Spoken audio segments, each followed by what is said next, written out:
Hello friends, आप सभी का स्वागत है आज की इस प्रारंभ हो रहे रिवीजन श्रृंखला में। इसके अंतर्गत पहले चरण में हम लोग भारतीय राष्ट्रीय आंदोलन को देखेंगे और भारतीय राष्ट्रीय आंदोलन के अंतर्गत के जो महत्वपूर्ण चैप्टर हैं, जैसे 1857 की क्रांति, जनजातीय विद्रोह, किसान आंदोलन। इसी क्रम में जो ये 13 वीडियोज़ जो हैं ये आपको आएंगे, जिसमें हम लोग भारतीय राष्ट्रीय आंदोलन को देखेंगे। इस क्रम में आज का जो हमारा पहला टॉपिक है वो है 1857 की क्रांति। इस 1857 की क्रांति में जो महत्वपूर्ण अध्याय के अंतर्गत जो महत्वपूर्ण प्रश्न हैं, इन प्रश्नों के माध्यम से हम इस पूरे चैप्टर को हम लोग रिवीजन करने का प्रयास करेंगे। इनके डिस्क्रिप्शन को आप थोड़ा ध्यान से सुनेंगे ताकि जो प्रश्न है उस प्रश्न के अलावा जो भी जानकारी है वो आपको मिल पाएगी और उसके माध्यम से इस पूरे चैप्टर को आप रिवीजन कर सकेंगे। आप सभी से एक अनुरोध रहेगा कि इस चैप्टर को बनाने से पहले आप एक बार इसके वीडियो को देख सकते हैं, जो कि इसके डिस्क्रिप्शन में आपको लिंक दिया गया है। इससे आपको प्रश्नों को बनाने में आसानी होगी। रिवीजन श्रृंखला के अंतर्गत आपको प्रीवियस ईयर और आगामी परीक्षा में पूछे जाने वाले सभी प्रश्नों को सम्मिलित करके प्रश्न तैयार किए गए हैं, ताकि आप अच्छे से इन चैप्टर्स को बढ़िया से तैयार कर पाएंगे, ताकि आप जिस भी एग्ज़ाम की तैयारी कर रहे हैं उसके लिए ये महत्वपूर्ण होगा। आइए शुरू करते हैं पहले प्रश्न के साथ। पहला प्रश्न है, 1857 की क्रांति का निम्नलिखित में से कौन सा कारण था? ऑप्शन पहला, ब्रिटिश की प्रशासनिक नीतियाँ, ब्रिटिश भारतीय सामाजिक धार्मिक मामलों में हस्तक्षेप, भेदभावपूर्ण सैनिक नीति और चर्बीदार कारतूसों का प्रयोग। यहाँ ध्यान देने वाला विषय ये है कि इसमें 1857 की क्रांति के कारण पूछे गए हैं, इसमें तात्कालिक कारण नहीं पूछा गया है। यदि तात्कालिक कारण पूछा जाता तो इस प्रश्न का सही उत्तर जो है वो चर्बीदार कारतूसों का प्रयोग होता, लेकिन चूंकि कारण पूछा गया है तो आप अवगत है कि 1857 की क्रांति के पीछे लंबे समय से भारतीयों के ऊपर जो एक ब्रिटिश शासन स्थापित किया गया था, उससे ये विद्रोह की भावना जन्मी थी, जिसके पीछे जितनी भी ब्रिटिश प्रशासनिक और राजनीतिक नीतियां थी, सामाजिक धार्मिक मामलों में हस्तक्षेप था या आर्थिक मामलों के शोषण थे, ये सभी कारण जो है वो काम कर रहे थे। तो इसलिए इस प्रश्न का जो सही उत्तर होगा वो होगा ऑप्शन सी, 1, 2, 3 एवं 4। आइए इसको थोड़ा सा इसकी व्याख्या को देखते हैं। व्याख्या को देखें तो आप अवगत होंगे कि ब्रिटिश शासन के दौरान भारतीय क्षेत्र में उनके द्वारा राजनीतिक, प्रशासनिक, आर्थिक, सामाजिक, धार्मिक एवं सैन्य सभी मामलों में हस्तक्षेप किया गया था। राजनीतिक मामलों में भारतीय राज्यों को हड़प कर ब्रिटिश राज्यों में शामिल करना, जिसमें हड़प नीति सबसे प्रमुख थी। प्रशासनिक नीतियों में ब्रिटिश द्वारा अपनाई गई सहायक संधि की नीति मुख्य रूप से घातक साबित हुई थी। इसके अलावा आर्थिक क्षेत्र में देखें तो उनके द्वारा लगान वसूली के लिए अपनाई गई अस्थाई बंदोबस्त, रैयतवाड़ी बंदोबस्त, महालवारू बंदोबस्त, ये सभी व्यवस्थाएं भारत के लिए आर्थिक शोषक थी। सामाजिक मामलों में हस्तक्षेप करना और हस्तक्षेप करते हुए सती प्रथा पर प्रतिबंध लगाना, बाल विवाह में हस्तक्षेप करना जैसे उनके कार्य सामाजिक रूप से भारतीयों को प्रेरित कर रहे थे कि ब्रिटिश का विरोध किया जाए। दूसरी ओर धार्मिक मामलों में 1813 के चार्टर्ड एक्ट के माध्यम से भारतीय समाज में ईसाई मिशनरियों के प्रवेश की इजाज़त दे दी गई। ये सभी कारण जो है मूल रूप से ब्रिटिश के विरोध के कारण बने। इसके अलावा सैन्य कारण में सैनिकों के साथ जो भारतीय सैनिक ब्रिटिश सेना में शामिल थे, उनके साथ किए जाने वाले भेदभाव भी मूल रूप से इन कारणों में शामिल थे। इस विद्रोह के तात्कालिक कारण में देखें तो 1857 के तात्कालिक कारण में चर्बीदार कारतूसों का प्रयोग था। ये चर्बीदार कारतूस कैसे प्रयोग में लाए गए थे? तो उस समय तक ब्रिटेन के द्वारा ब्राउन बेस बंदूक का प्रयोग किया जाता था। नए बंदूक के रूप में एनफील्ड राइफल का प्रयोग किया गया और इस एनफील्ड राइफल में प्रयोग किए जाने वाले गोली में चर्बी लगा हुआ होता था, इसीलिए इन कारतूसों को चर्बीदार कारतूस कहा जाता है। और असंभवतः ऐसा माना जाता है कि ये चर्बी सूअर और गाय के चमड़ी से बने होते थे या उनके जो तत्व होते हैं उनसे बने होते थे, जिसके कारण भारतीय लोगों ने इसे अपने धार्मिक मामलों में हस्तक्षेप मानते हुए इसका विरोध किया था। तो ये मूल रूप से ये इसके कारण माने जाते हैं। आते हैं दूसरे प्रश्न की ओर। दूसरा प्रश्न है, 1857 के संदर्भ में निम्न कथनों पर विचार कीजिए। पहला, विद्रोह का सबसे सघन रूप यानी सबसे बड़ा रूप अवध क्षेत्र में देखने को मिला था। अवध अर्थात आधुनिक यूपी। दूसरा है, पंजाब में विद्रोह सबसे बाद में प्रारंभ हुआ था। तो अगर आप ध्यान से देखेंगे तो दो राज्यों की चर्चा हो रही है, अवध और पंजाब। इस प्रश्न का पहला कथन तो सही प्रतीत होता है, दूसरा कथन सही प्रतीत नहीं होता है, इसलिए इसका सही उत्तर जो है वो केवल एक है। इसका कारण क्या है, आइए इसको समझते हैं। वास्तव में 1857 के क्रांति का जो विद्रोह क्षेत्र था वो काफ़ी व्यापक नहीं था। इस विद्रोह का क्षेत्र काफ़ी सीमित रहा। उत्तर भारत के क्षेत्रों में अगर देख लें और कुछ हद तक बंगाल से संबंधित पूर्वी भारत का क्षेत्र इस विद्रोह का केंद्र रहा। दक्षिण भारत में सतारा और महाराष्ट्र के कुछ क्षेत्रों में ये विद्रोह पनपा था। इस तरह से आप देख पाएंगे कि विद्रोह सबसे ज़्यादा यूपी में इसके बहुत प्रमुख केंद्र थे। यूपी का क्षेत्र भी व्यापक था, तो इसलिए पहला कथन तो सही है कि अवध के क्षेत्र में इस विद्रोह का सबसे व्यापक और बड़ा रूप देखा गया था। लेकिन जबकि अन्य क्षेत्रों में, जैसे पंजाब का जो क्षेत्र था, उस समय अगर बात करें पंजाब में, तो न केवल भारत के बल्कि पाकिस्तान का पंजाब क्षेत्र भी इसमें शामिल था। पंजाब क्षेत्र विद्रोह में शामिल नहीं हुआ था, बल्कि सिखों को भारतीय सेना में शामिल करके ब्रिटिश ने दमन के रूप में प्रयोग किया था। इस प्रकार से इसका कथन केवल एक अवध वाला सही है, यानी अवध बिहार, बंगाल, उड़ीसा तथा मध्य प्रांत जो है विद्रोह के मूल केंद्र थे।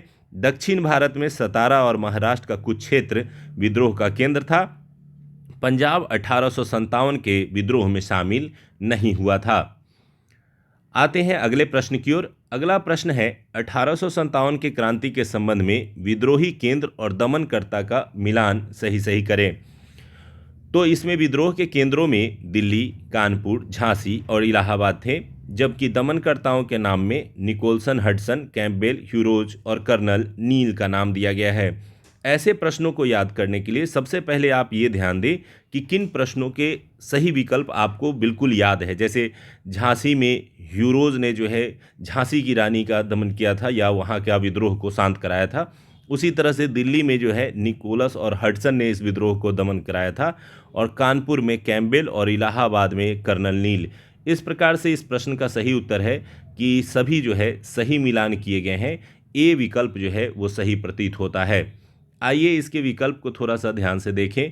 इन विकल्पों को ध्यान से देख करके आप ये देख सकते हैं कि प्रमुख विद्रोही केंद्रों में दिल्ली, जहां पर विद्रोह के नेतृत्वकर्ता बहादुर शाह द्वितीय थे, इनको दमन करने का कार्य निकोलसन एवं हडसन ने किया था। लखनऊ में विद्रोह का नेतृत्व बेगम हजरत महल ने किया था। यहाँ पर विद्रोह का दमन जो है कैंपबेल के द्वारा किया गया था। कानपुर, जहाँ पर नाना साहब ने विद्रोह का नेतृत्व किया था, यहाँ पर भी कैंपबेल ने ही विद्रोह का दमन किया था। झांसी, जहाँ रानी लक्ष्मीबाई ने ये विद्रोह का नेतृत्व किया था, इस विद्रोह का दमन ह्यूरोज ने किया था। इलाहाबाद, जहां लियाकत अली ने विद्रोह का नेतृत्व किया था, वहां कर्नल नील ने जो है विद्रोह का दमन किया था। बिहार, जहां पर बाबू कुंवर सिंह ने विद्रोह का नेतृत्व किया था, तो विलियम टेलर, जो कि उस समय पटना का कमिश्नर था, उसने जो है विद्रोह का दमन किया था। और बरेली, जहां खान बहादुर खान ने विद्रोह का नेतृत्व किया था, वहां विंसेंट आयर ने जो है विद्रोह का दमन किया था। तो इस टेबल को थोड़ा सा ध्यान रखेंगे क्योंकि यहाँ से प्रश्न बनते हैं। अगले प्रश्न की ओर आते हैं। निम्नलिखित में से कौन सही सुमेलित नहीं है? बाबू कुंवर सिंह बिहार क्षेत्र से आंदोलन लड़े थे। अहमदुल्ला शाह फैज़ाबाद से लड़े थे। खान बहादुर खां बरेली से लड़े थे और लियाकत अली कानपुर से लड़े थे। इस प्रश्न में अगर आप ऑप्शंस के आधार पर देखेंगे तो सही उत्तर प्रतीत होता है ऑप्शन डी, क्योंकि आपने अभी देखा था कि कानपुर से विद्रोह का नेतृत्व जो है वो मुख्य रूप से नाना साहब के जो नाना साहब थे उन्होंने किया था। ये वास्तव में किसके वंशज थे? तो पेशवा के वंशज थे। और आपको पता होगा कि 1818 में पेशवा पद समाप्त कर दिया गया था, और चूंकि ये उस समय के अंतिम पेशवा बाजीराव द्वितीय के दत्तक पुत्र थे, यानी गोद लिए हुए पुत्र थे, तो इन्हें इजाज़त नहीं दी गई बाद में डलहौजी के द्वारा भी और उस समय सरकार के द्वारा भी, जिसके कारण इन्हें कानपुर में बसना पड़ा और कानपुर से ही इन्होंने विद्रोह का नेतृत्व किया था। इनका वास्तविक नाम धोंधू पंत था, जो कि कई बार एग्ज़ाम में पूछा जाता है। इसके अलावा बात करें तो लियाकत अली जो थे, वो लियाकत अली इलाहाबाद के क्षेत्र से विद्रोह का नेतृत्व किए थे। तो इस प्रकार से ये जो आपका मिलान करना था उसमें सही उत्तर ये होगा कि लियाकत अली ने इलाहाबाद में विद्रोह का नेतृत्व किया और कानपुर से विद्रोह का नेतृत्व जो है वो नाना साहब ने किया था। अगले प्रश्न की ओर आते हैं। 5वां प्रश्न है, सही सुमेलित करें। एक तरफ बाबू कुंवर सिंह, नाना साहब, तात्या टोपे और झांसी की रानी। दूसरी ओर ये दिखाने का प्रयास किया गया है कि विद्रोह के क्रम में क्या हुआ था। मृत्यु के समय अपराजित रहे थे, कौन इसमें से शहीद हो गए थे, कौन विद्रोह के बाद नेपाल चले गए थे और किसे अपने मित्र के धोखे के कारण फांसी की सज़ा दी गई थी। तो जो सबसे पहले याद हो उसे आप मिलान करने का प्रयास करें। जैसे झांसी की रानी लड़ते लड़ते युद्ध के दौरान ही शहीद हुई थी। तात्या टोपे जिनके अपने मित्र मान सिंह के द्वारा धोखा दिए जाने के कारण उन्हें गिरफ्तार कर लिया गया था और बाद में उन्हें फांसी दे दी गई थी। इसके अलावा नाना साहब जब विद्रोह के समाप्ति के क्रम में जब उनको लगता है कि हम विद्रोह नहीं जीत पा रहे हैं तो उन्होंने नेपाल पलायन किया था और नेपाल में जाकर के अपने अंतिम समय बिताए थे। और बाबू कुंवर सिंह जो कि बिहार में यूपी से लौटने के बाद ली ग्रांट के साथ युद्ध करते हैं और उस युद्ध में भी जीत दर्ज करते हैं और जब उनकी मृत्यु होती है तो उस समय वो जो जगदीशपुर क्षेत्र है वो उनके नियंत्रण में था, इसीलिए ये कहा जाता है कि मृत्यु के समय वो क्या थे, अपराजित थे। तो इस प्रकार से इस प्रश्न का जो सही उत्तर, सही मिलान है वो है ऑप्शन सी 1 3 4 2, यानी ए का जो है वो सही मिलान 1 है, बी का सही मिलान 3 है, सी का सही मिलान 4 है और डी का सही मिलान 2 है। नेक्स्ट प्रश्न की ओर आते हैं। 1857 के विद्रोह के दमन के लिए सैनिकों का चयन कहाँ से किया गया था? ऑप्शन है बिहार से, अवध से, पंजाब एवं गोरखा से, मद्रास से। तो बिहार एवं अवध क्षेत्र वो क्षेत्र थे जहाँ पर विद्रोह पनपा था, तो इसीलिए यहाँ पर विद्रोह का दमन किया गया था। दमन के लिए सैनिकों का चुनाव नहीं किया गया था। तो मद्रास वो क्षेत्र था जहाँ पे न विद्रोह फैला था न विद्रोह को दबाया गया था। पंजाब वह क्षेत्र था जहाँ से विद्रोह फैला नहीं था और बल्कि इनकी सहायता ली गई थी विद्रोह को दबाने में। तो इसलिए इस प्रश्न का जो सही उत्तर है वो ऑप्शन सी है। आइए इसकी व्याख्या को समझने का प्रयास करते हैं। वास्तव में पंजाब में जो पंजाबी जो सिख थे और गोरखा क्षेत्र जो नेपाल से संबंधित थे, इन्हें बड़ी संख्या में सैनिकों में बहाल किया गया था 1857 की क्रांति के दौरान। और जिन जिन क्षेत्रों में विद्रोह चला था ब्रिटिश ने इनकी सहायता ली थी विद्रोह को दबाने के लिए। तो गोरखा एवं सिख सैनिकों ने विद्रोह के दमन में मुख्य भूमिका निभाई थी। बिहार, अवध और बंगाल के सैनिकों ने विद्रोह में भाग लिया और ब्रिटिश के खिलाफ जो है विद्रोह का काम किया था। तो ये जो सैनिक थे इन तीनों राज्यों के, इन्होंने विद्रोह में ब्रिटिश का विरोध किया था, जबकि गोरखा एवं सिखों ने ब्रिटिश का साथ दिया था। ये प्रश्न के रूप में आपसे पूछा जा सकता है। आते हैं अगले प्रश्न की ओर। 1857 की क्रांति के संबंध में निम्नलिखित कथनों पर विचार कीजिए और असत्य कथन का चयन कीजिए। हमेशा इसे जरूर ध्यान रखेंगे कि सत्य कथन पूछा जा रहा है या असत्य कथन। पहला है 1857 की क्रांति के समय ब्रिटेन के प्रधानमंत्री विस्काउंट पाल्मस्टन थे।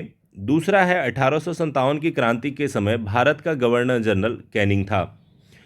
केवल एक सही है, केवल दो सही है, एक और दो दोनों सही है और ना एक सही है ना दो सही है। इसका जो सही उत्तर है वो दोनों ही कथन चूँकि सही है कि पाल्मस्टन जो है उस समय ब्रिटेन के प्रधानमंत्री थे और कैनिंग उस समय भारत का गवर्नर जनरल था, और चूँकि इसमें असत्य कथन चुनना है तो दोनों सत्य कथन है, इसलिए इसका उत्तर क्या हो जाएगा, डी हो जाएगा कि दोनों जो है सत्य है, इसलिए असत्य कथन कोई भी नहीं है। अगर ध्यान देंगे तो आप पाएंगे कि विस्काउंट पाल्मस्टन जो थे 1855 से 1858 तक लिबरल पार्टी की तरफ से ब्रिटेन के प्रधानमंत्री के पद पे थे। वहीं विद्रोह के समय भारत में लॉर्ड कैनिंग जो है वो गवर्नर जनरल के पद पे थे, और जैसे ही विद्रोह समाप्त हुआ भारत में ब्रिटिश सत्ता समाप्त की गई, खास करके जो कंपनी की शासन थी, और ब्रिटिश शासन शुरू किया गया और उसके बाद उन्हें कैनिंग को प्रथम वायसराय बनाया गया था। तो ये जो मुख्य चीज़ें हैं इसे आप थोड़ा सा ध्यान रखेंगे। नेक्स्ट प्रश्न की ओर आते हैं। 1857 में मंगल पांडे के संबंध में सही कथन को चिन्हित करें। मंगल पांडे 34वीं नेटिव इन्फेंट्री के सिपाही थे। कई बार ये सिंगल प्रश्न आएंगे। ज़्यादातर इस प्रश्नों को आपको रखा गया है ज़्यादा से ज़्यादा स्टेटमेंट वाइज मिलान करने वाले, ताकि कम प्रश्नों में अधिक समझ आप अपनी विकसित कर सकें।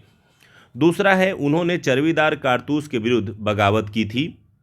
तीसरा है उन्होंने सार्जेंट ह्यूडसन तथा लेफ्टिनेंट बांग को गोली मारकर घायल किया था। और चौथा है वे बलिया अवध के मूल निवासी थे। तो अगर आप मंगल पांडे के बारे में पढ़ेंगे तो आप पाएंगे कि चारों के चारों कथन जो है वो सही है, क्योंकि मंगल पांडे ने ही सबसे पहले जो है इस चर्बीदार कारतूस के विरुद्ध जो है बगावत छेड़ी थी, और वह शुरुआत में उस समय 34वीं नेटिव इन्फेंट्री के ही सिपाही थे। आइए मंगल पांडे जी के बारे में थोड़ा सा और जानते हैं। मंगल पांडे अवध यूपी से संबंध रखते थे और वास्तव में ये एक ब्राह्मण परिवार से थे। जब इन्हें यह सूचना मिली कि चर्बीदार कारतूसों का प्रयोग किया जा रहा है तो यह अंदर से काफ़ी क्षुब्ध हो गए और उन्होंने अपने ब्रिटिश अधिकारी जो उनके थे सार्जेंट ह्यूडसन और लेफ्टिनेंट बाग, उन पर पहले गोली चलाकर फिर तलवार से हमला किया और उन्हें घायल कर दिया। हालांकि वो बच गए थे और यह घटना 24 मार्च 1857 की घटना है। ये भी कई बार प्रश्न में पूछा जाता है, इसलिए ध्यान रखेंगे। और मंगल पांडे जी बैरकपुर के छावनी में 34वें नेटिव इन्फेंट्री के सिपाही हुआ करते थे। विद्रोह के बाद 8 अप्रैल 1857 को मात्र कुछ ही दिनों बाद उन्हें फांसी की सज़ा दे दी गई, ताकि ये खबर दूसरे सैनिक केंद्रों पर न फैले और विद्रोह ना हो। लेकिन विद्रोह रुका नहीं और जनव्यापी विद्रोह बन गया। आइए अगले प्रश्न की ओर चलते हैं। 9वां प्रश्न है 1857 के विद्रोह की असफलता के कारण को चर्चा करें। पहला है विद्रोह में समाज के सभी वर्गों की भागीदारी नहीं होना। दूसरा है विद्रोह का भारत के सभी भागों में नहीं फैलना। तीसरा है विद्रोहियों की तुलना में ब्रिटिश सेना अच्छे शस्त्रों से सज्जित एवं संगठित होना। और चौथा है भारतीय विद्रोही उच्च राष्ट्रीय भावना से प्रेरित थे। अगर आप ध्यान से देखेंगे तो ऑप्शन 1, 2, 3 सही है जो असफलता के कारण बने, चौथा गलत है। इसका रीज़न क्या है आइए समझते हैं। वास्तव में उस समय जो ब्रिटिश के विरुद्ध जो स्वतंत्रता संघर्ष छेड़ा गया था उस क्रम में व्यापक समर्थन नहीं मिला। खास करके शिक्षित वर्ग, मध्यम वर्ग, जमींदार वर्ग आदि जो है वो विद्रोह में भाग नहीं लिए थे। दूसरा, विद्रोह का प्रसार मुख्य रूप से उत्तर भारत, मध्य एवं पूर्वी भारत में ही रहा। दक्षिण भारत एवं उत्तर पश्चिम भारत पूरी तरह से विद्रोह में पार्टिसिपेट नहीं किया। ब्रिटिश की तुलना में विद्रोहियों के पास आधुनिक अस्त्र शस्त्र नहीं थे जो कि विकल्प के रूप में रखे गए थे। इसके अलावा विद्रोहियों के मध्य एकता एवं संगठन का अभाव था, जिसके कारण विद्रोह जो है वो छिटपुट तरीके से हुआ और विद्रोह अंततः असफल हो गया। लेकिन जो चौथा विकल्प आपको अभी दिखाई दे रहा था कि राष्ट्रीय भावना से प्रेरित होना, तो वास्तव में राष्ट्रीय भावना से प्रेरित होना ये असफलता का कारण नहीं है, बल्कि ये मूल रूप से भारतीयों के द्वारा इस आंदोलन में पार्टिसिपेट करने का कारण था। तो ये असफलता का कारण नहीं है, इसलिए इसे विकल्प से हम लोग हटा सकते हैं और इसी कारण से केवल विकल्प 1, 2 एवं 3 ही सही है। 10वां प्रश्न की ओर आते हैं। निम्नलिखित में से कौन 1857 की क्रांति के विद्रोह का प्रत्यक्ष परिणाम था?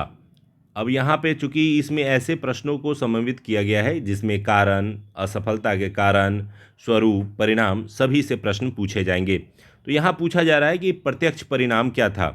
पील आयोग का गठन किया जाना, ईस्ट इंडिया कंपनी की शासन की समाप्ति किया जाना, भारत में विधान परिषद की स्थापना किया जाना, भारत की राजधानी को परिवर्तित कर दिया जाना। तो 1857 के क्रांति के तुरंत बाद जो घटना हुई थी वो घटना थी ईस्ट इंडिया कंपनी के शासन व्यवस्था की समाप्ति कर दिया जाना, और इसके बदले में जो ब्रिटिश क्राउन है उस ब्रिटिश क्राउन की शासन व्यवस्था स्थापित किया जाना, यानी भारत से कंपनी का शासन छीन लिया जाना, ये प्रत्यक्ष परिणाम थे। पील आयोग का गठन भी परिणाम के अंतर्गत आता है, लेकिन ये तत्कालीन और प्रत्यक्ष परिणाम की दृष्टि से नहीं देखा जाता है। आइए थोड़ा इसके विश्लेषण पर चर्चा करते हैं। 1857 के क्रांति के परिणामों पर ध्यान दें तो पहला, विद्रोह असफल रहा, लेकिन ब्रिटिश द्वारा भविष्य में ऐसे विद्रोह न हो इसके लिए कई कदम ब्रिटेन द्वारा उठाए गए। पहला कदम उठाया गया कि ईस्ट इंडिया कंपनी का शासन समाप्त कर दिया गया और क्राउन का शासन स्थापित किया गया। दूसरा, ब्रिटेन में भारत सचिव के नेतृत्व में 15 सदस्यीय मंत्री परिषद की स्थापना कर दी गई। तीसरा, गवर्नर जनरल की जगह पे भारत में अब क्या कहा जाने लगा? वायसराय, और वही सैनिक और प्रशासनिक प्रधान बन गया। भारत में प्रचलित उस समय व्यक्तिगत सिद्धांत जिसे हड़प नीति कहते हैं उसको समाप्त कर दिया गया और काफ़ी समय बाद यानी 1808 में 3 वर्षों बाद एक पील आयोग का गठन हुआ, जिस पील आयोग ने यह अनुशंसा की कि भारतीय सैनिक 5 है और ब्रिटिश सैनिक 1 है, इसे बदल करके भारतीय सैनिक 2 और ब्रिटिश सैनिक 1 कर दिया जाए, ताकि आगे अगर इस तरह का विरोध होता है तो आसानी से ब्रिटेन द्वारा ऐसे विरोधों का सामना किया जा सके। अब चूंकि यह परिणाम तत्कालीन नहीं था, अचानक नहीं हुआ था, इसमें सोच समझ करके निर्णय लिया गया था और चूंकि आपके जो ऑप्शंस थे उसमें आपको चूज करना था कि कौन प्रत्यक्ष और तत्कालीन परिणाम था, इसलिए ऑप्शन बी सबसे सटीक है और वही इसका उत्तर होगा। आइए अगले प्रश्न की ओर चलते हैं। किसने 1857 की क्रांति को राष्ट्रीय विद्रोह की संज्ञा दी थी? तो ये इसके स्वरूप को लेकर के प्रश्न है। कोई इसे सैनिक विद्रोह कहता है, कोई इसे राष्ट्रीय विद्रोह कहता है, कोई इसे विद्रोह भी नहीं मानता है। तो राष्ट्रीय विद्रोह की संज्ञा निम्नलिखित में से किसने दी थी? ऑप्शंस है आपके पास Ashok Mehta, R C Majumdar, V D Savarkar, Karl Marx. इसका सही उत्तर है अशोक मेहता। उस समय के प्रमुख जो गवर्नर जनरल्स थे उस समय के जो प्रमुख विचारक थे, उन विचारकों में अगर ध्यान देंगे तो 1857 की क्रांति को लेकर के अशोक मेहता और उस समय के तत्कालीन बेंजामिन डिज़रायली जो कि ब्रिटिश पार्लियामेंट में विपक्षी दल के नेता थे, इन दोनों ने इस विद्रोह को जो है राष्ट्रीय विद्रोह कहा है। तो ये आपको ध्यान रखना है कि किसने राष्ट्रीय विद्रोह की संज्ञा दी थी। इसके अलावा आपके ऑप्शन में वीडी सावरकर थे। वीडी सावरकर ने 1857 की क्रांति को प्रथम स्वतंत्रता संग्राम कहा है तथा उन्होंने इसे सुनियोजित संग्राम कहा है कि सुनियोजित तरीके से इसे स्वतंत्रता संग्राम किया गया था। इसके अलावा आरसी मजूमदार, जिन्होंने इस क्रांति को तथाकथित न तो प्रथम, न तो राष्ट्रीय और न ही इसे स्वतंत्रता संग्राम की संज्ञा दी है। ये भी कई बार प्रश्न में पूछा जाता है कि किसने 1857 की क्रांति को ना तो प्रथम, ना राष्ट्रीय, ना ही स्वतंत्रता संग्राम कहा है। कार्ल मार्क्स जो कि विचारक के तौर पे काफ़ी ज़्यादा चर्चित थे, उन्होंने भी 1857 की क्रांति को एक राष्ट्रीय क्रांति कह करके संबोधित किया है। इसे राष्ट्रीय विद्रोह न कह करके उन्होंने एक राष्ट्रीय क्रांति कहा है। तो इस प्रकार से प्रमुख विचारकों के तथ्यों से जुड़े हुए प्रश्न इसके स्वरूप को लेकर के आते हैं। अगले प्रश्न में चलते हैं। स्वरूप को लेकर के ही ब्रिटिश अधिकारियों द्वारा कहे गए कथनों को सुमेलित करें कि कौन सा कथन सही है। जॉन लॉरेंस एवं सीले जिसने कहा कि सिपाही विद्रोह है, आउट्रम एवं टेलर जिसने कहा कि अंग्रेजों के विरुद्ध धर्म युद्ध है, LR रीस जिसने श्वेतों के विरुद्ध कालों का संघर्ष कहा और TR होम्स जिसने सभ्यता और बर्बरता का संघर्ष कहा। वास्तव में ब्रिटिशर्स ने इसे एक षड्यंत्र के रूप में ही दिखाने का प्रयास किया था ताकि भारतीय जो राष्ट्रीय भावना है उसको वो चोट पहुंचा सके। और इसका सही उत्तर है कि ये सभी के सभी कथन जो है वो सही है। ब्रिटेन द्वारा जो सिपाही विद्रोह की संज्ञा दी गई वो जॉन लॉरेंस और सीले ने दी थी। आउट्रम एवं टेलर ने अंग्रेजों के विरुद्ध धर्म युद्ध कहा था। LR रीस ने इसे श्वेतों के विरुद्ध काले लोगों का संघर्ष कहा था और TR होम्स ने कहा था कि ये सभ्यता के विरुद्ध बर्बरता का जो है संघर्ष था। तो ये कई बार आपको सिंगल प्रश्न में भी आ सकते हैं, इसलिए एक ही प्रश्न में मैंने कई प्रश्नों को सुमेलित करने का प्रयास किया है। आते हैं अगले प्रश्न की ओर। 1857 की क्रांति के सरकारी इतिहासकार कौन थे? Option Ashok Mehta, V D Savarkar, SN Sen, RC Majumdar. इसका सही उत्तर है SN सेन। SN सेन सुरेंद्रनाथ सेन इनका पूरा नाम था। जब भारत की स्वतंत्रता हुई तो भारत के स्वतंत्रता के पश्चात 1857 की क्रांति को लिखने का प्रयास किया गया और इस दौरान पहले मजूमदार साहब को जो है ये कार्य दिया जाना था, लेकिन वास्तव में इस कार्य को दिया गया SN सेन को। उन्होंने जो किताब लिखी उस किताब का नाम है 1857, यानी 1857 नाम की किताब उन्होंने लिखी और इस किताब में उन्होंने कहा कि यह पहले सैनिक विद्रोह के रूप में शुरू हुआ था जो बाद में एक राष्ट्रीय आंदोलन बन गया। निम्नलिखित पुस्तकों और लेखकों को मिला करें। यह 1857 की क्रांति को लेकर के लिखे गए पुस्तक और दूसरी तरफ उनके लेखक हैं। First war of independence, the great rebellion, 1857 और sepoy mutiny and the revolt of 1857। इसमें अगर आप मिलान करें तो सबसे पहले 1857 जो पुस्तक है वो एस.एन. सीन की है। फर्स्ट वार ऑफ इंडिपेंडेंस जो पुस्तक है वो वी.डी. सावरकर जी की है। द ग्रेट रिबेलियन जो पुस्तक है वो अशोक मेहता जी की है। और sepoy mutiny and the revolt of 1857 यह पुस्तक जो है आर.सी. मजूमदार साहब की है। तो इस प्रकार से ऑप्शन डी जो आपका सही उत्तर के रूप में दिखाई दे रहा है। इन पुस्तकों से कई बार प्रश्न इस चैप्टर से पूछे जाते हैं, तो इन पुस्तकों के सही मिलान को एक बार ध्यान से देख लेंगे। इस पीडीएफ आपको डिस्क्रिप्शन लिंक में दे दिए जाएंगे, वहां से भी डाउनलोड कर सकते हैं। इस पीडीएफ को आप टेलीग्राम से भी डाउनलोड कर सकते हैं, यूडोरिया टेस्ट सीरीज से। तो इस पीडीएफ को दोबारा एक बार रिवीजन के लिए आप अपने मोबाइल में सेव करके रख सकते हैं इसे पढ़ने के लिए। आते हैं अगले प्रश्न की ओर। 1857 के विद्रोह का प्रतीक चिन्ह क्या था? ऑप्शन है कमल एवं रोटी, तलवार एवं ढाल, पगड़ी, इनमें से कोई नहीं। तो इस प्रश्न को मध्य प्रदेश पीसीएस में एक बार पूछा गया था और इस प्रश्न का सही उत्तर लिया गया था कमल एवं रोटी। हालांकि इसको लेकर के थोड़ा सा विवाद चलता है कि क्या ये वास्तव में इस प्रतीक को अपनाया गया था या नहीं। आपको ध्यान ये रखना है कि अगर ये प्रश्न आता है तो इसका सही उत्तर जो है कमल एवं रोटी ही होगा। ऐसा माना जाता है कि जो किसान थे या जो सैनिक थे वो कमल के फूल और रोटी को लेकर के गांव-गांव घूमा करते थे और उसे अपने प्रतीक के रूप में दिखा करके लोगों को जागृत करने का प्रयास करते थे। 16वां प्रश्न है महारानी की उद्घोषणा। आपको पता होगा कि 1857 की क्रांति के बाद महारानी ने उद्घोषित किया था और एक उद्घोषणा जारी किया था। तो इस उद्घोषणा के बारे में सही कथन को चिन्हित कीजिए। महारानी की उद्घोषणा लॉर्ड कैनिंग द्वारा इलाहाबाद में 1 नवंबर 1858 को की गई। दूसरा, हड़प नीति को समाप्त कर देशी राज्यों को गरिमा एवं अधिकार के साथ सम्मान का वचन दिया गया। तीसरा, सरकारी सेवा में भारतीयों को वंचित करने की घोषणा की गई। तो अगर इन कथनों पर आप विचार करेंगे तो आप पाएंगे कि महारानी ने जो घोषणा की थी उसके संबंध में पहला और दूसरा कथन जो है वो सही है, तीसरा कथन गलत है। अब आइए थोड़ा सा इसके कथनों पर चर्चा करते हैं कि वास्तव में इन कथनों से संबंधित व्याख्या क्या है। महारानी की उद्घोषणा जो हुई थी उसे लॉर्ड कैनिंग के द्वारा किया गया था और इलाहाबाद में किया गया था। 1 नवंबर 1858 को किया गया था, ये ध्यान रखेंगे। इस घोषणा की प्रमुख बातें क्या थी? तो पहली बात तो ये थी कि कंपनी के शासन को समाप्त कर दिया गया था और क्राउन की शासन स्थापित की गई। गवर्नर जनरल को वायसराय की संज्ञा दी गई। भारत में जो हड़प नीति चल रही थी उसे रोक दिया गया और भारतीय शासकों को गरिमा के साथ अधिकार का जीवन जो जीने का है और उनको संरक्षण का वचन जो है दिया गया था। इसके अलावा कहा गया था कि सरकारी सेवाओं में जाति संप्रदाय से ऊपर उठकर समान अवसर प्रदान किया जाएगा।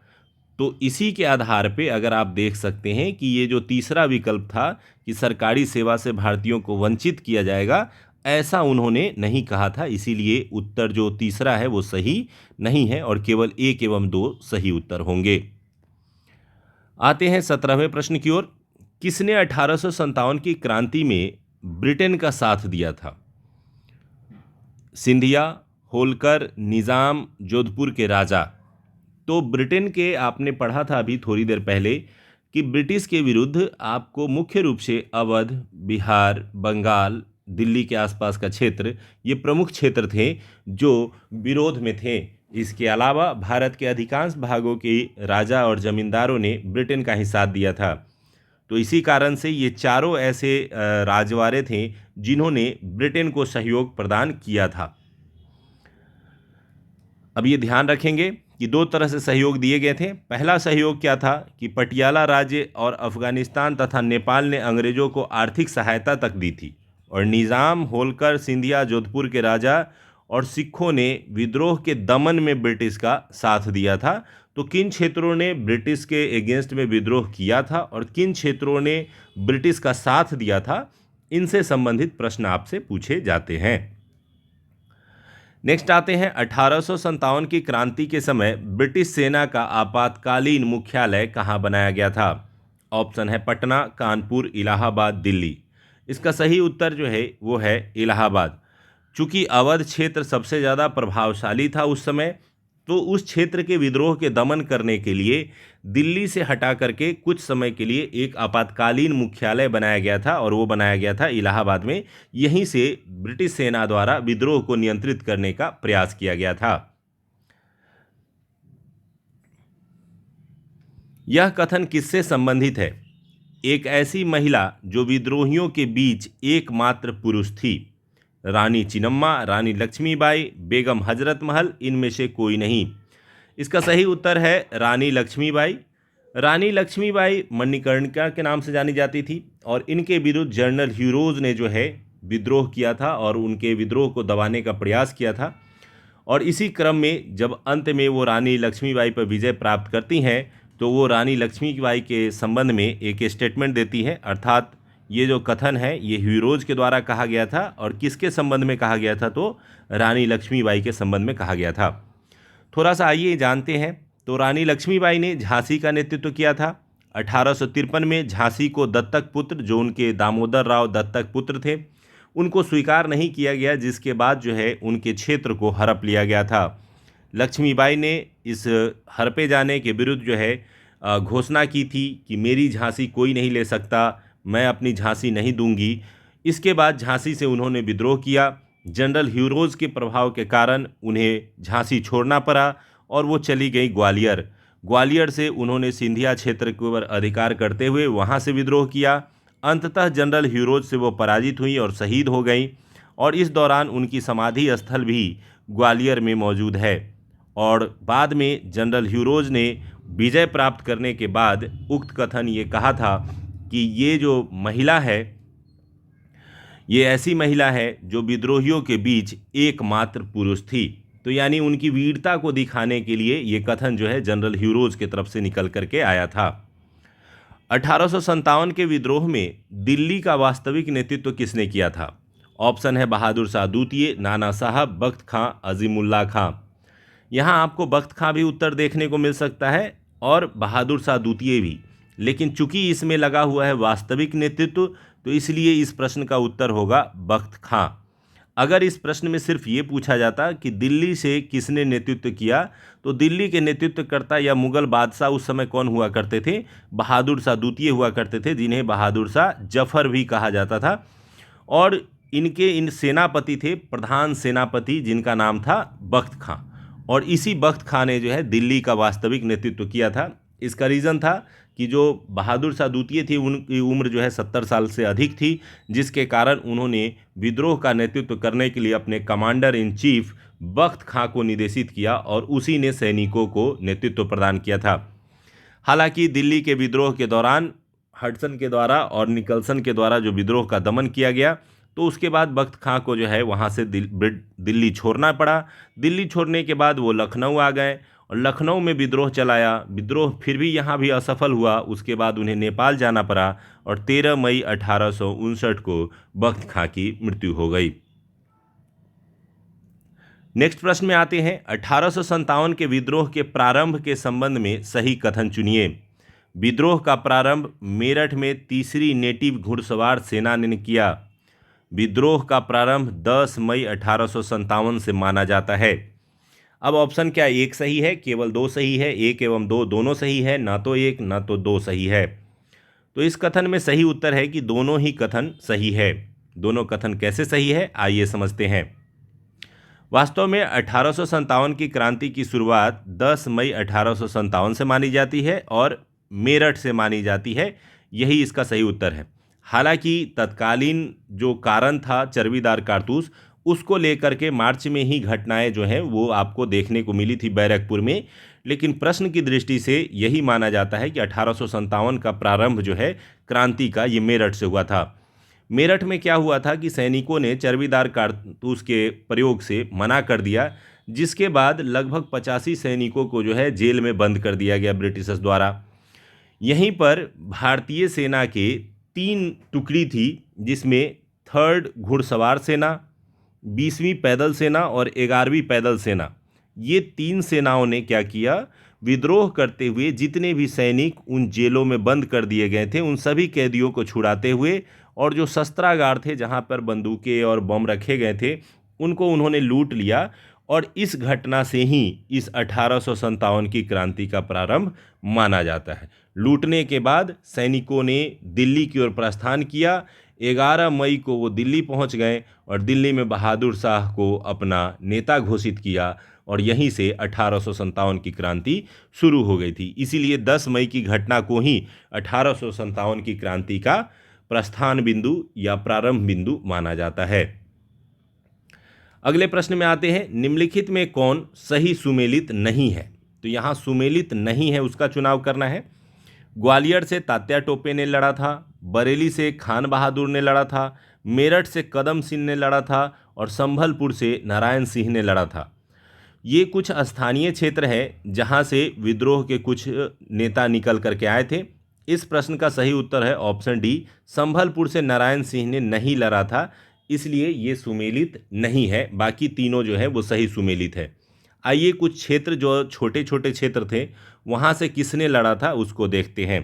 संभलपुर से सुरेंद्र साई ने लड़ाई लड़ी थी, रायपुर से नारायण सिंह ने लड़ाई लड़ी थी, ग्वालियर से तात्या टोपे ने झांसी की रानी को सहयोग प्रदान किया था, बरेली में खान बहादुर खान ने लड़ाई लड़ी थी, और मेरठ के क्षेत्र से कदम सिंह ने जो है इस विद्रोह में पार्टिसिपेट किया था। इस प्रकार से डी जो है वो सही सुमेलित नहीं है। 23वें प्रश्न की ओर आते हैं, निम्नलिखित में से कौन सैनिकों के असंतोष का कारण नहीं है? यानी जो 1857 की क्रांति हो रही थी तो उस दौरान कौन सा कारण सैनिकों के असंतोष यानी सैनिकों के जो सैनिक नाराज थे ब्रिटिश सेना से या ब्रिटिश पद्धति से, वो कौन सा कारण नहीं है? पहला, ब्रिटिश एवं भारतीय सैनिकों के वेतन भत्तों में असमानता थी, भारतीय सैनिकों के साथ साथ भेदभाव किया जाता था, भारतीय सैनिकों को समुद्र पार करने के लिए विवश किया जाता था, भारतीय सैनिकों को युद्ध के समय अतिरिक्त भत्ता कम दिया जाता था। इस प्रश्न का सही उत्तर है ऑप्शन डी कि भारतीय सैनिकों को युद्ध का अतिरिक्त भत्ता। ऐसी कोई उस समय धारणा थी नहीं कि अगर युद्ध होता है तो उसके लिए अतिरिक्त शुल्क या पैसे दिए जाएंगे। ये काफ़ी समय पहले ही बंद कर दिया गया था। तो यानी सैनिक जो नाराज थे ब्रिटिशर्स से, उसके पीछे जो रीज़न था वो रीज़न था कि भारतीय सैनिकों के वेतन ब्रिटिश सैनिकों की तुलना में कम थे, भारतीय सैनिकों के साथ नस्लीय रूप से जो काले गोरे का भेद किया जाता था, और भारतीय सैनिक जो कि समुद्र पार करने के इच्छुक नहीं थे उन्हें विवश किया गया था कि आप समुद्र पार करके भी ब्रिटिश सेना की तरफ से लड़ने चलेंगे। तो ये मूल कारण थे जिसके कारण से सैनिक कारण बना और सैनिकों ने लड़ाई लड़ने पर विवश हो गए और उन्होंने लड़ाई का रास्ता चुना। ये चौथा कारण सैनिकों के असंतोष का कारण नहीं था। आते हैं 24वें प्रश्न की ओर। 1857 की क्रांति में किसे अंग्रेजों का सबसे कट्टर शत्रु माना गया? तो ब्रिटिश सेना के विरुद्ध कई लोगों ने विद्रोह किया था, जैसे बाबू कुंवर सिंह ने, खान बहादुर, नाना साहेब, अहमदुल्ला शाह। किसे इसमें सबसे ज़्यादा कट्टर शत्रु के रूप में माना जाता है? इसका सही उत्तर है ऑप्शन बी, अहमदुल्ला शाह।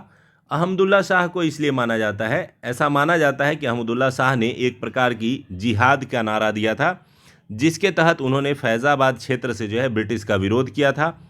उन्होंने अंग्रेज़ों को अपना प्रबल शत्रु मानते हुए ये घोषणा की और ये आह्वान किया कि सारे लोग काफिर अंग्रेज़ों के विरुद्ध खड़े हो जाओ और उन्हें भारत से बाहर खदेड़ दो। और इसी प्रकार से जनरल रेनार्ड ने फैज़ाबाद का विद्रोह का दमन तो कर दिया, लेकिन पूरे ब्रिटिश के एगेंस्ट में आए सभी विद्रोहियों में अहमदुल्ला शाह को सबसे बड़ा विद्रोही के रूप में देखा जाता है। आते हैं अंतिम प्रश्न की ओर। 1857 की क्रांति में पटना में विद्रोह का नेतृत्व किसने किया था? ऑप्शन है बाबू कुंवर सिंह, बाबू अमर सिंह, पीड अली, स्वामी सहजानंद। तो यहाँ पर प्रश्न में अगर आपसे प्रश्न पूछा जाएगा कि बिहार का नेतृत्व किसने किया, तो प्रश्न का सही उत्तर होगा बाबू कुंवर सिंह, क्योंकि उन्होंने अधिकांश बिहार के क्षेत्र का नेतृत्व प्रदान किया था। अगर प्रश्न आएगा कि आरा का नेतृत्व किसने किया, तब भी बाबू कुंवर सिंह। जगदीशपुर का नेतृत्व किसने किया, तब भी बाबू कुंवर सिंह। लेकिन प्रश्न चूंकि पूछा गया है कि पटना का नेतृत्व या पटना में विद्रोह किसने किया था, तो पटना का विद्रोह किया था पीर अली ने।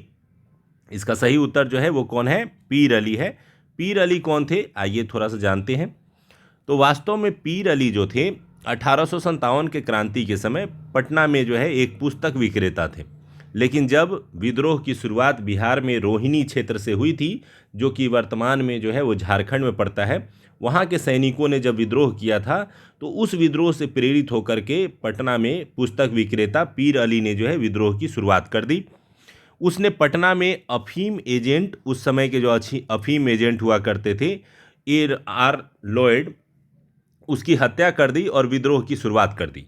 बाद में विलियम टेलर, जो कि उस समय बिहार का प्रधान था, उसने पीर अली को फांसी की सज़ा दी थी अपने 17 सहयोगियों के साथ, और इस विद्रोह को दबा दिया गया था। इसके अलावा बिहार क्षेत्र में बाबू कुंवर सिंह ने जगदीशपुर आरा का नेतृत्व किया था। और बिहार में अगर विद्रोह के विस्तार की बात करें तो 1857 के क्रांति का विस्तार पटना, दानापुर, जगदीशपुर, आरा, शाहाबाद और मुजफ्फरपुर ये प्रमुख क्षेत्र थे जहां पर 1857 की क्रांति का विद्रोह फैला था। तो आज के इस 25 प्रश्नों के साथ हम लोगों की श्रृंखला यहीं समाप्त होती है। इस वीडियो को आप दोबारा देख सकते हैं। इसके अलावा इसके डिस्क्रिप्शन में दिए गए 1857 की क्रांति के विद्रोह से संबंधित वीडियो को देख सकते हैं। इस PDF को डाउनलोड कर सकते हैं। कैसे लगी ये श्रृंखला आप बताएं, ताकि हम निरंतर आपके लिए इसी तरह के वीडियोज़ लाएं जिससे आप रिवीजन कर सकें। पुराने वीडियोज़ को देखिए और प्रश्नों को सही सही बनाने का अभ्यास कीजिए। इस PDF को डाउनलोड कर सकते हैं आप हमारे डिस्क्रिप्शन से, हमारे टेलीग्राम एडुटेरिया टेस्ट सीरीज से इस PDF को प्राप्त कर सकते हैं। अगले वीडियो में हम फिर से मिलेंगे। धन्यवाद।